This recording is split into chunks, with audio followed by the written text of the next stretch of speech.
Somewhere in the Atlantic tonight, a container ship cuts through black water. GPS humming, insurance paid, route optimized to the minute.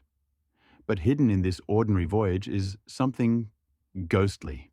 The path beneath its keel was carved 3 centuries ago by men flying black flags. And here's the twist. Their island capital sank as a power, yet their trade routes did not. What if I told you a vanished pirate republic, no parliament, no navy, no king, still shapes how global shipping moves today? To understand how, we have to sail back to a lawless harbour. Look at this map. Modern shipping lanes, thick neon arteries from North America and Europe down through the Caribbean, skirting the Bahamas. Now overlay an 18th century chart. Something strange happens. The busiest pirate hunting grounds almost perfectly match today's most valuable sea lanes.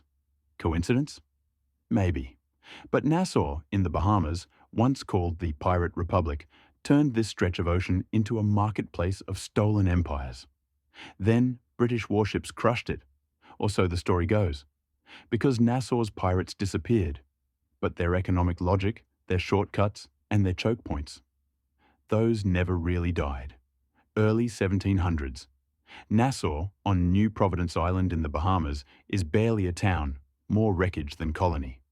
The Spanish raid of 1703 has left it burned and abandoned. British officials? Gone. But the geography is perfect. Shallow waters, hidden inlets, and a front row seat to the shipping arteries between Europe, Africa, and the Americas. After the War of the Spanish Succession ends in 1713, thousands of unemployed privateers, state-licensed pirates, need new work. They drift here. No governor, no functioning courts, just opportunity.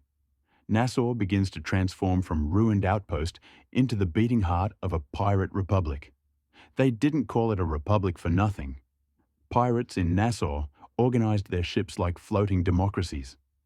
Captains, including figures like Benjamin Hornigold and later Edward Teach, Blackbeard, were elected. Crews voted on raids and punishments. Loot was divided by written articles. If a captain grew too timid or too cruel, he could be deposed. This wasn't utopia. It was brutally violent and built on plunder. But compared to the rigid hierarchies of the Royal Navy and merchant ships, Nassau offered sailors something radical. A say, a share, and a place to spend it, tax-free, on an island without a king. But Nassau's real power wasn't its taverns, it was location. From this island, pirates could strike 3 empires at once.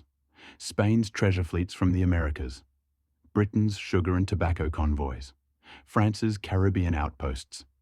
The Bahamas sat beside the old Bahama Channel and the Florida Straits, natural funnels forcing ships into predictable paths. Pirates didn't roam randomly. They studied winds, currents, and schedules, predicting where trade would be fattest and least protected.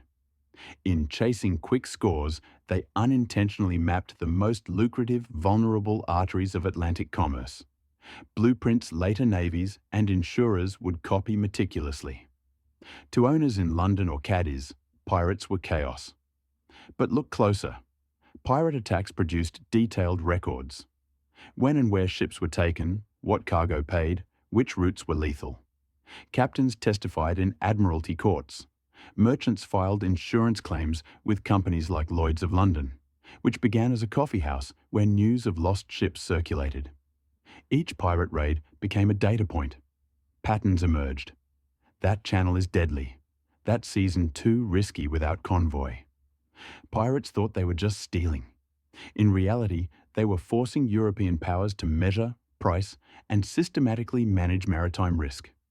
By the early 18th century, Lloyd's Coffee House in London was turning gossip into an information system. Notices of ships lost off the Bahama Islands or near the Florida Straits piled up. Underwriters, early insurers, calculated premiums accordingly. Higher risk near Nassau meant higher prices. So, British politicians suddenly had a financial motive to crush the Pirate Republic. Piracy wasn't just embarrassing, it was inflating the cost of empire. But there was another problem. Many pirates had once been useful privateers.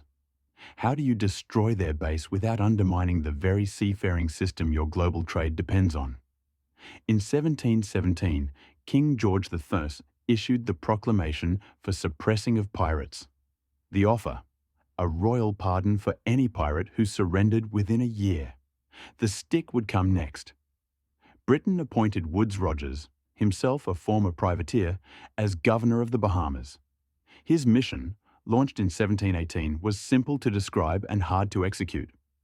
Expel the pirates, secure the trade routes. Rogers sailed with warships, soldiers, and legal authority to restore Admiralty courts. Nassau, once a freebooters' haven, would be turned into a fortified outpost guarding the very lanes pirates had exposed as priceless. When Rogers's fleet appeared off Nassau in July 1718, the so-called Republic cracked. Some pirates accepted the pardon, including Benjamin Hornigold. Others fled. A few, like Charles Vane, briefly resisted before slipping away. Rogers raised the British flag, built Fort Nassau back up, and re-established colonial rule. Public hangings sent a message. The age of open pirate governance was over. On paper, Nassau's experiment in outlawed democracy had lasted barely a decade. But here's the catch. While the black flags came down, the strategic map pirates had drawn remained, and Britain quickly moved to weaponize it. Rogers didn't rebuild Nassau randomly. He fortified the very approaches pirates had once used as hunting grounds: narrow channels, reef-lined passages, and staging points near the Florida Straits. British convoys now sailed with naval escorts along routes chosen with fresh precision. The result? Nassau flipped from predator's nest to guardian outpost. Yet the logic stayed the same. Control the choke points, control the trade. The Royal Navy's growing presence forced rival empires and smugglers to adapt too, gradually concentrating even more traffic into the safest, best-defended lanes, many of them pioneered by pirates chasing prizes. Centuries passed. Sails became steam, then steel container ships. But currents, depths, and geography didn't change. The Florida Straits, Windward Passage, and Old Bahama Channel remained essential gateways between the Atlantic and the Gulf of Mexico, between U.S. ports, the Panama Route, and beyond. Modern traffic separation schemes and recommended shipping lanes, plotted by hydrographic officers and enforced by coast guards, often trace arcs remarkably similar to those busy in the early 1700s. Why? Because pirates, by relentlessly testing where ships were most exposed yet most profitable, had already highlighted the optimum, if dangerous, corridors. Plot every known pirate attack from the Golden Age on a modern map, then add Automatic Identification System, AIS, data showing where ships travel now. The clusters align around familiar choke points. Modern insurers, successor to Lloyd's early underwriters, still factor regional risk into premiums. Higher for piracy-prone bottlenecks like the Gulf of Aden, the Strait of Malacca, and historically, places like the Caribbean Straits. In effect, Nassau's pirates helped teach the world which sea roads were worth fighting over and which were worth paying extra to secure. Their violent experiments hardened into today's shipping algorithms and risk models. Walk Nassau's streets today and you'll see cruise ships, banking offices, tourists buying duty-free goods. Few imagined that this calm harbour was once the epicenter of a war over who controlled information about the sea. Pirates forced empires to quantify ocean risk. Empires turned those lessons into naval strategy and commercial law. Underwater, cannons and anchors rest beneath some of the busiest cruise and cargo routes on Earth. The Republic is gone, but the invisible infrastructure it shaped, trade lanes, insurance practices, legal norms, still hums quietly beneath every passing hull. So did a pirate island really refuse to sink? Politically, Nassau's republic drowned under British gallows and guns. But structurally, it floated into the modern world. Its outlaws helped identify the most profitable routes, the weakest points in imperial armour, and the price of maritime risk. Today's shipping insurance, naval patrols, and even container schedules still orbit those lessons. Every time a captain chooses a safe corridor, they're sailing within a system pirates once hacked.